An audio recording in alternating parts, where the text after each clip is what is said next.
15h30 sur Équipe Auto TV, nous sommes samedi 17 octobre, c'est les dernières heures du salon. On entend déjà des exposants ravis qui hurlent leur joie. Non, on exagère un petit peu.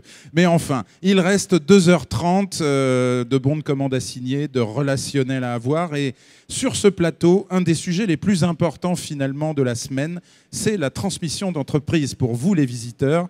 Pour en parler, nous sommes avec Xavier Joassin, fiducial Xavier Joassin. Plus précisément, vous êtes expert comptable, directeur de région Limoges et surtout référent national automobile. Bonjour Xavier. Oui, bonjour Emmanuel. Et nous sommes avec Alain Villette. Vous êtes directeur de SC2A, partenaire étroit de Mon Entreprise Auto, déployé par le CNPA. Bonjour Alain. Bonjour. Alors nous devions avoir un témoin qui a racheté une entreprise. C'était Jérôme Brosseau, qui est agent Peugeot à Plaisir en région parisienne. Il a un empêchement, donc on le salue dans ce plateau et bien sûr, il nous verra en différé. Alain, quelques mots sur Mon Entreprise Auto. Le CNPA est partenaire du salon. Mon Entreprise Auto est une prestation, beaucoup plus qu'une prestation, un accompagnement complet de la transmission d'entreprise.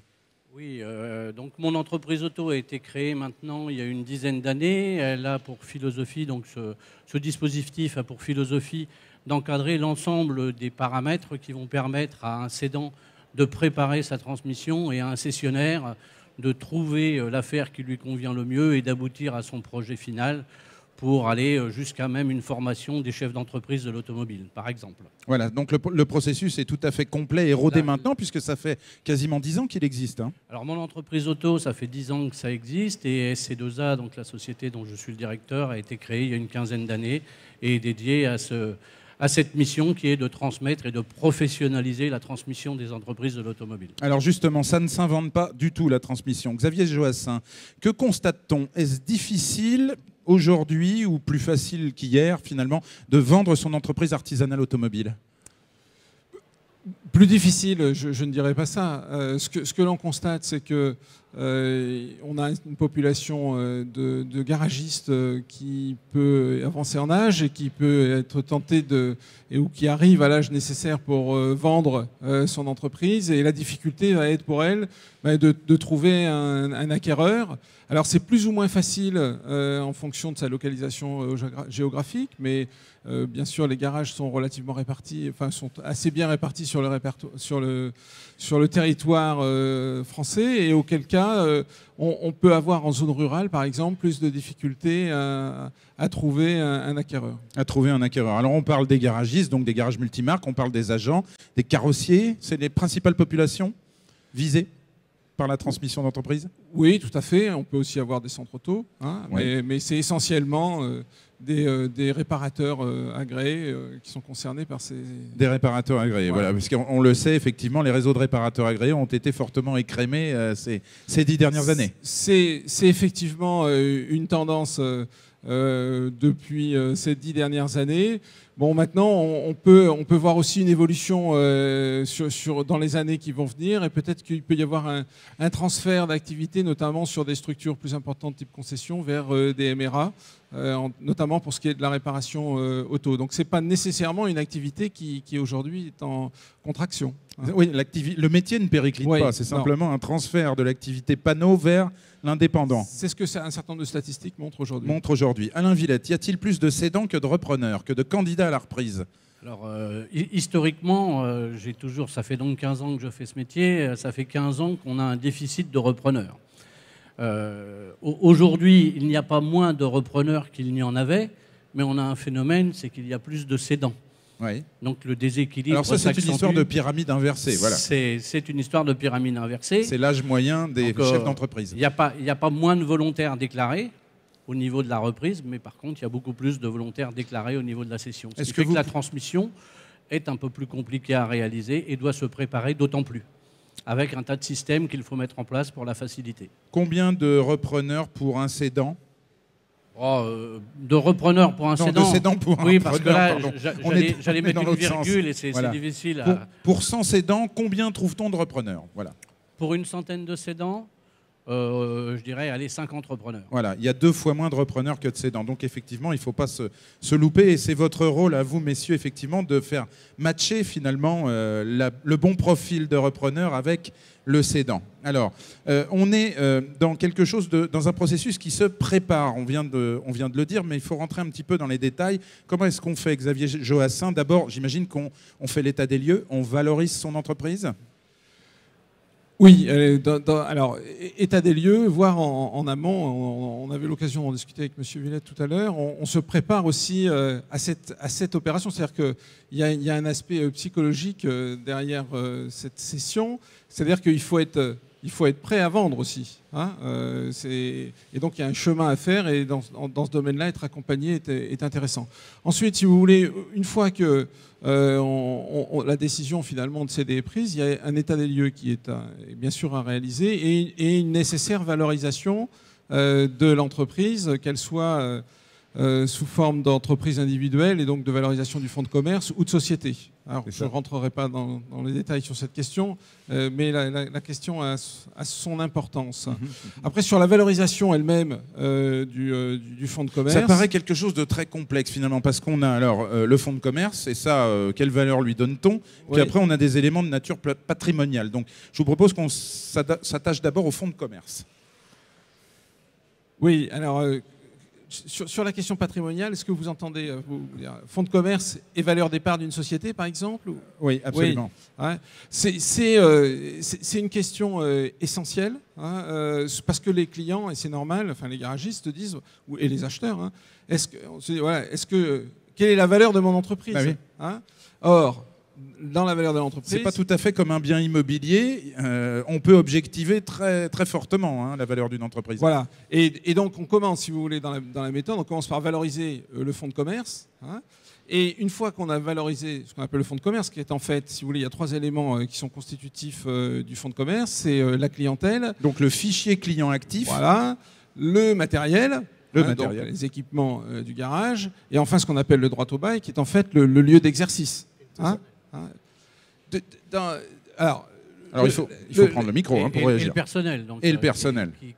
Qui pour un avec grand son nombre, degré de qualification. Pour un grand nombre de repreneurs, il voudrait aménager, je dirais, le personnel avant la reprise, mais il est évident que le personnel fait partie de la transmission d'un fonds de commerce et que d'en aménager sa constitution fait prendre un risque conséquent à l'un ou à l'autre des acteurs de la transaction. Oui, oui. Xavier.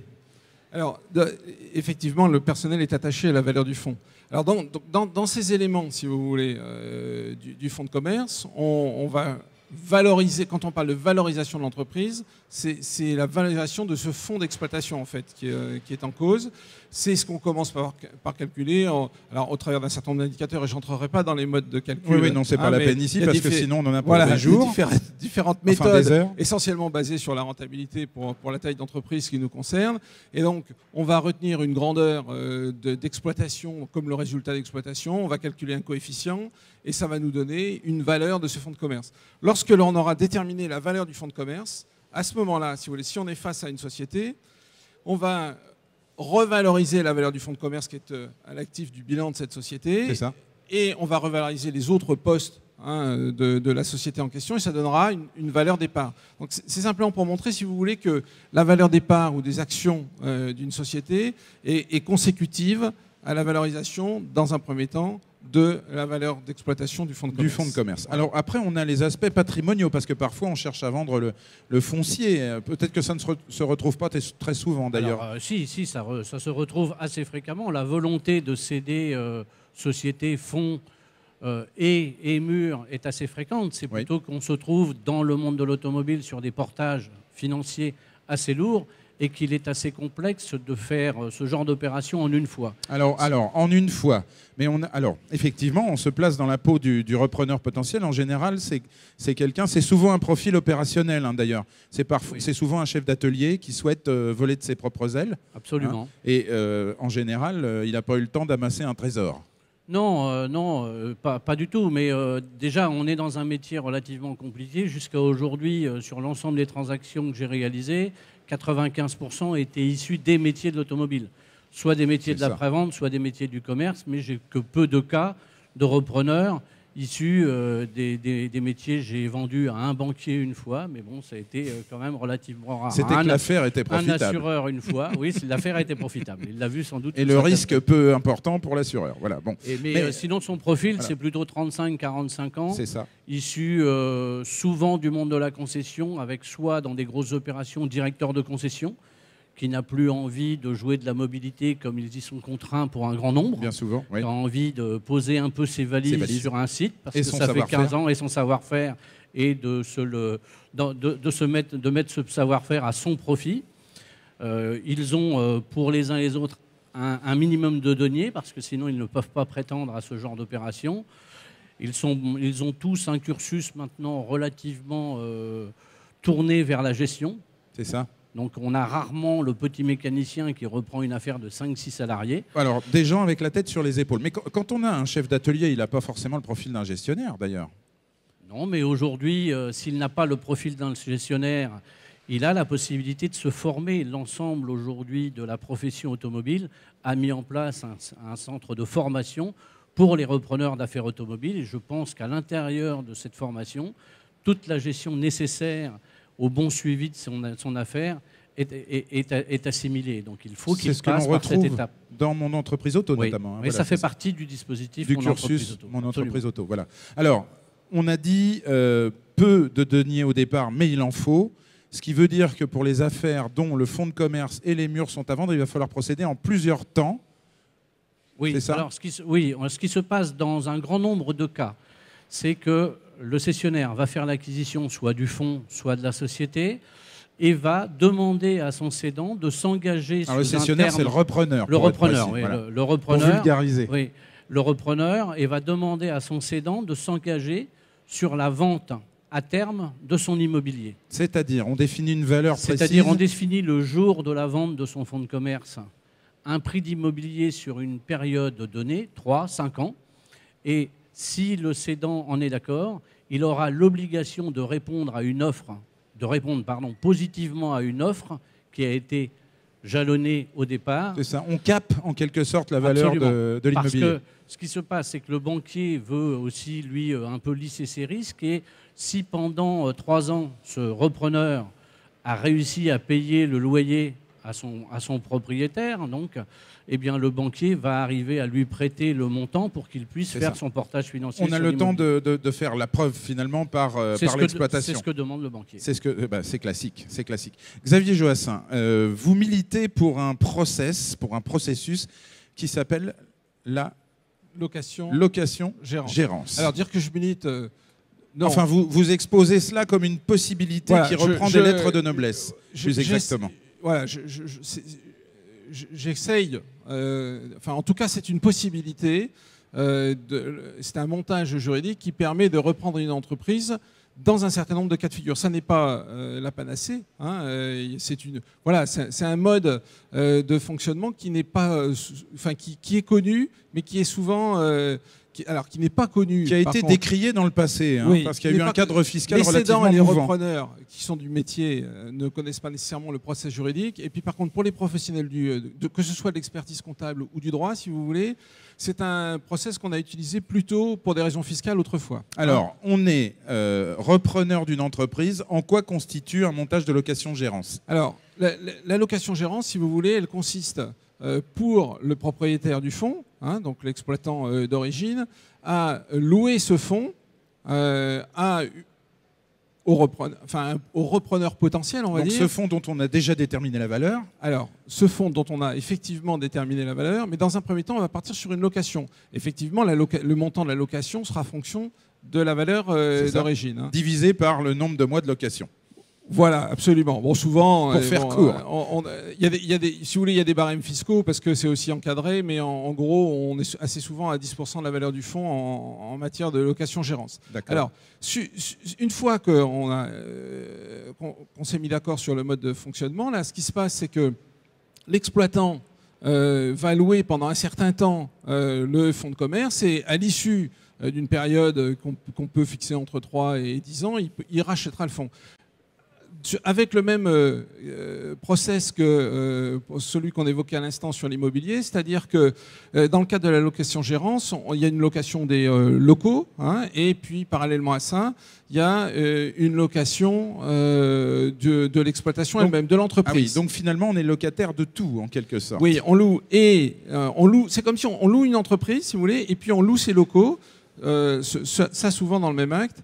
Et ça s'appelle la location-gérance. Ce sont des contrats qui souvent ont une durée habituellement d'1 an et qui sont renouvelables chaque année par tacite reconduction. Quelle est la durée moyenne d'une location-gérance dans ce que vous pouvez constater? Il y a pas on ne va pas tirer de moyenne parce qu'il y en a qui ont duré 20 ans. Ça dépend quel est l'objectif. Mais là, dans l'objectif qui nous préoccupe, qui est celui de permettre la reprise, et notamment à des gens, si vous voulez, qui n'auraient pas les ressources financières pour acquérir le fonds de commerce dans un premier temps. Donc tout à l'heure, on parlait d'un jeune chef d'atelier. C'est typiquement le cas. Bon, donc il n'a pas d'apport ou il va avoir une trentaine d'années. Il a travaillé, et ses parents n'ont pas nécessairement des ressources financières importantes. Donc il a travaillé pendant une dizaine d'années et il n'a pas nécessairement des économies qui lui permettraient, même s'il dispose de 20 ou 30 000 euros, c'est pas ça qui permettra, si vous voulez, de financer le rachat d'un fonds à 200 ou 300 000 euros. En revanche, le cédant croit en lui, en sa qualité de chef d'entreprise, et décide de lui faire confiance. Absolument. Ça, c'est l'élément important aussi. Ça, on parlait tout à l'heure de préparation de la reprise, si vous voulez. Le cédant, s'il arrive à identifier parmi ses jeunes collaborateurs sur un certain quelqu'un qui est prometteur en quelque sorte, qui a le potentiel pour devenir un chef d'entreprise, mais qui n'a pas les ressources financières pour le faire, eh bien, ça peut être un moyen assez approprié pour lui permettre d'exploiter ce fonds à moindre coût pendant un certain temps, et puis au bout de 4-5 ans, ayant fait ses preuves dans l'exploitation du fonds, eh bien, on sera en mesure, si vous voulez, de convaincre un financier de lui prêter de l'argent, auquel cas ce sera quasiment sans risque, puisqu'on aura vu que pendant 4 ou 5 ans, la clientèle se sera habituée à ce jeune exploitant, il aura fait ses preuves sur les aspects commerciaux, sur les aspects de gestion, et en principe, on arrive à faire des sessions de cette nature. Alain Villette, ce principe de location-gérance est intéressant. Oui, il est très intéressant, puisque moi, aujourd'hui, j'ai même en ce moment une quinzaine de porteurs de projets qui sont tout à fait dans cette cible, qui ont entre 25 et 35 ans maximum, qui n'ont que 10 à 30 000 euros. Ah oui.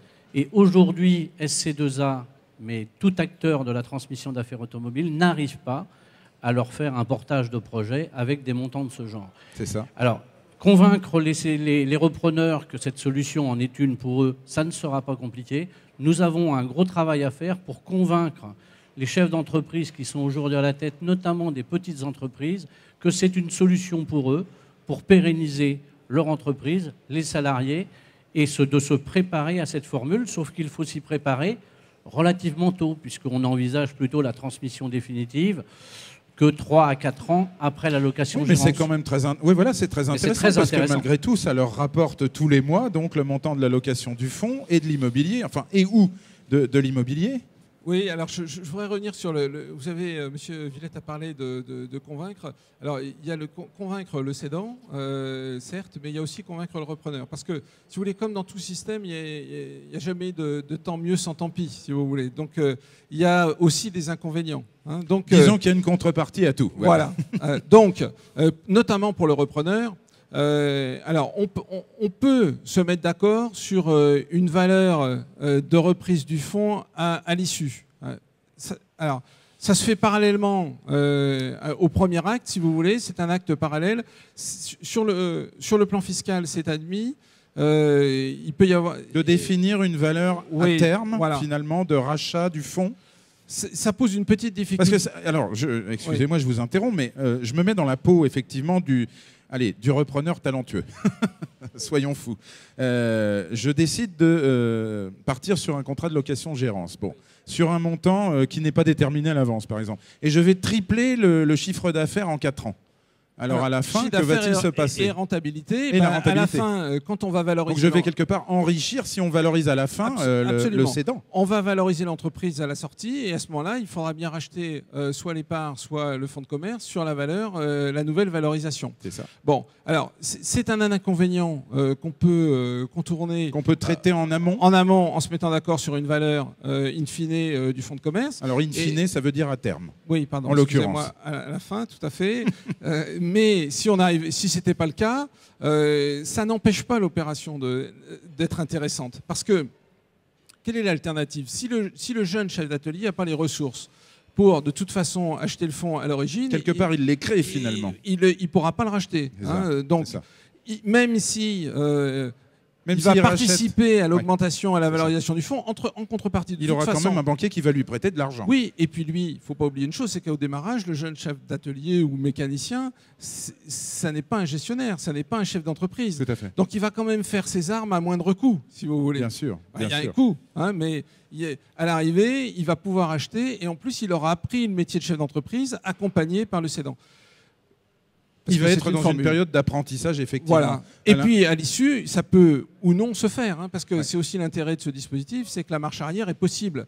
Si si ça ne marche pas, eh bien, tout simplement, on met fin à la location-gérance. Ah oui, voilà, c'est ça. Et puis, et si on a créé une société, par exemple, entre-temps, on reprend ses parts, et puis on repart avec des inconvénients aussi. Mais c'est tout à fait possible. Alors, j'interviens juste pour dire qu'il y a un deuxième aspect qu'il faut envisager aussi, c'est l'aspect fiscal. Ah, voilà, la fiscalité liée à cela. Parce que pour le cédant, il va toucher un loyer. Comment est-il fiscalisé? Un loyer, pas forcément.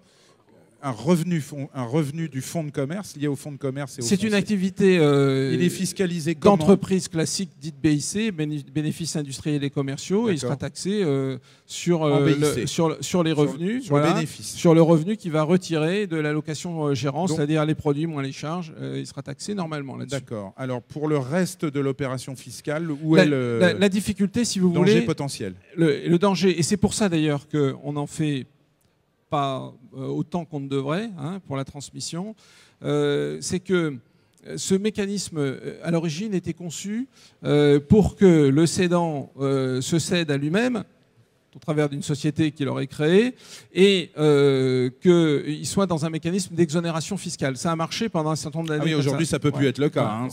Donc, quand le législateur... On n'y croit pas. Donc, si vous voulez, c'était une transmission, mais une transmission à soi-même. Donc, le législateur a voulu favoriser ce système, mais dans la perspective effective de la transmission. Mais pas dans la perspective de l'exonération fiscale. Voilà, donc il a mis une condition importante, qui est que pour qu'il y ait exonération sur la cession du cédant, il faut que celui qui rachète soit le locataire gérant. C'est ça, d'accord. D'accord. Il n'y a qu'un seul racheteur potentiel, voilà, c'est lui. C'est celui qui est loué.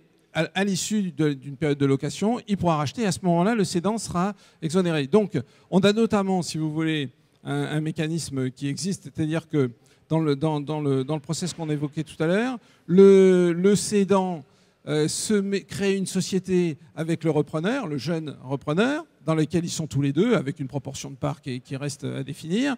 Ils sont donc tous les deux dans cette société cible. À l'issue du contrat de location. Si jamais on restait en l'état, si vous voulez, la cession ne pourrait pas se faire. Parce qu'il est dit que au-delà de la première condition, il faut aussi que le cédant ne figure plus dans les associés de la société cible. D'accord. Bon. Donc, ce qu'on fait dans ces cas-là, c'est que précédemment à la cession, l'ancien cédant, en fait, le cédant cède ses parts au repreneur et après le repreneur étant seul dans la structure, il peut racheter le fonds de commerce. Bon, ça c'est de l'exégèse, mais c'est pas si compliqué que ça finalement pour l'opérateur en quelque sorte. Par contre, il faut être accompagné sur ces questions. Ouais. Et bien justement. C'est un process qui est maintenant rodé, mais il se doit d'être accompagné par des gens qui le maîtrisent parfaitement. Il est évident que les repreneurs dont nous parlons sont essentiellement, dans un grand nombre, chez leur propre patron. Il s'agit pour un grand nombre de salariés avec qui nous pouvons monter ce genre d'opération, parce qu'il y a tout à l'heure, vous avez noté un point essentiel de la réussite du projet, c'est la confiance mutuelle. C'est la confiance entre les deux. Et on en arrive aux aspects humains et ils sont fondamentaux. On est dans l'aspect humain et il est vrai que là, le patron qui va gérer ce genre d'opération avec l'un de ses salariés, il le connaît parfaitement. Ce n'est pas quelqu'un qui vient d'embaucher. Mais nous pouvons aussi penser à monter ce genre d'opération avec des gens qui sont à la recherche aujourd'hui d'affaires et les présenter à des futurs, à des cédants et de prendre un petit peu de temps pour que les gens puissent se connaître et que la confiance arrive entre eux. Dans les dossiers des C2A, le processus de transmission globale, est-ce qu'on peut avoir une idée du temps qu'il prend? Alors, il y a des choses qui sont facilement maîtrisables. Il n'y en a qu'une que l'on ne maîtrise pas à l'intérieur du process, c'est le temps de trouver le client. Oui, bien Après, sûr. le process en lui-même pour la mise en accord entre les clients et la finalité de l'opération, au-delà d'un semestre, c'est très long. Je D'accord. trouve ça très très Une long. fois qu'on a trouvé le Une bon fois qu'on candidat, a trouvé le bon candidat, si au bout de 6 mois, nous n'avons toujours pas signé la vente c'est que ça se fera pas définitive, globalement. c'est Enfin, qu'il y y a des- vraiment des freins conséquents. Je vous dis, la problématique est de savoir, j'ai des affaires que je transmets en 3 mois, et puis certaines, malheureusement, que j'ai depuis 3 ans et pour lesquelles je n'ai eu que peu de candidats et pour Ouais. lesquels je n'ai pas abouti. Ouais. Le temps moyen, enfin les moyennes c'est quand même lassant, mais Mais la moyenne ne veut quand rien on dire, veut parce qu'à ouais. l'intérieur de mon portefeuille, j'ai des gens qui sont chez moi depuis 4 ans Oui. et d'autres qui n'y sont restés que 3 mois. Est-ce- Qu'est-ce que vous voulez est-ce- sortir une moyenne avec ce genre de... Oui. Est-ce qu'on a une raison majeure qui fait qu'un fonds de commerce reste à vendre longtemps? Oui. Le prix? Alors, ça en fait partie. La localisation. La localisation, je pense que L'implantation c'est... est fondamentale. L'implantation est fondamentale. Il est évident que les affaires qui se trouvent en milieu rural et excentrées des centres des milieux ruraux sont relativement difficiles à Difficile à transmettre. vendre. Après, lorsque vous avez des affaires qui sont structurées, qui ont un très bel emplacement, qui ont un superbe équipement, si elles ne se vendent pas, il n'y a plus qu'un facteur à la mévente, son prix. Son prix. Son prix. Si elle est bien placée et qu'elle est bien équipée, qu'elle a le personnel qui va et qu'elle est rentable, elle doit se vendre. Si elle ne se vend pas, c'est qu'elle est survalorisée. Pour les autres, les phénomènes sont, je vous dis, sa localisation. Et pourtant, à l'intérieur du portefeuille, j'ai des affaires qui tournent très très bien, dans des localisations très excentrées, mais je n'arrive pas à trouver Alors, repreneur. on termine avec une chose simplement, ce sont les... Je rajouterais Xavier- juste là, Xavier Joassin. sur la notion de prix. Là. Alors, la valorisation d'un fonds, si vous voulez, elle relève de méthodes fiduciales. On a développé une méthode basée sur la rentabilité qui permet de valoriser les petites entreprises, mais elle va nous donner la valeur de l'entreprise. Il est important de retenir une chose, c'est que la valeur n'est pas le prix. C'est ça. Hein. Le prix, c'est le résultat d'une négociation. Le prix, c'est ce sur quoi on va se mettre d'accord Ouais, avec faut pas ou confondre. d'ailleurs. C'est ça. Donc on peut se trouver, et c'est à ça que faisait allusion M. Villette, avec des gens qui ont en tête un prix, et ce prix peut être déconnecté de la valeur réelle de l'entreprise, dans un sens ou dans l'autre. Ouais, c'est Hein. Donc il va falloir s'agir de faire émerger un vrai consensus entre le cédant et entre le repreneur. Bien sûr. Finalement. SC2A donc gère la partie valorisation des entreprises, puisque SC2A réalise aussi un grand nombre de valorisations des entreprises. Et il m'arrive dans un certain nombre de cas, lorsque je passe à la commercialisation de ces entreprises, d'avoir ce message auprès de mes clients en disant c'est vrai que nous avons valorisé votre entreprise à tel prix, mais au regard de sa localisation, au regard de la forte personnalité de son cédant, je vous suggère de ne pas afficher à ce prix, de l'afficher à un prix minoré. Le client acquiesce ou pas, mais souvent le temps fait son ouvrage. Le temps fait son ouvrage, Il finit effectivement. par acquiescer. En tout cas, le temps est nécessaire, la préparation efficace est nécessaire. Faites-vous accompagner, messieurs les cédants, messieurs les candidats repreneurs, soit par SC2A, par Mon Entreprise Auto dans le cadre du CNPA, soit par les experts comptables de chez Fiducial qui ramènent à vos services, monsieur Joassin. Merci à vous, Alain Villette et Xavier Joassin. Merci. Juste un petit mot. Oui, je voudrais juste rajouter un petit mot. Tout à l'heure, on a juste évoqué en tout début la préparation psychologique, mais elle est essentielle. Ouais. Un cédant, il doit être prêt. Il ne doit pas chercher toutes les raisons pour ne pas vendre son entreprise. Il doit trouver toutes les raisons pour la vendre. Toutes les raisons pour vendre. Et Merci à vous, messieurs. On se retrouve dans 10 minutes pour le journal de clôture de cette équipe Auto TV, le journal de clôture du salon, bien entendu. À tout de suite.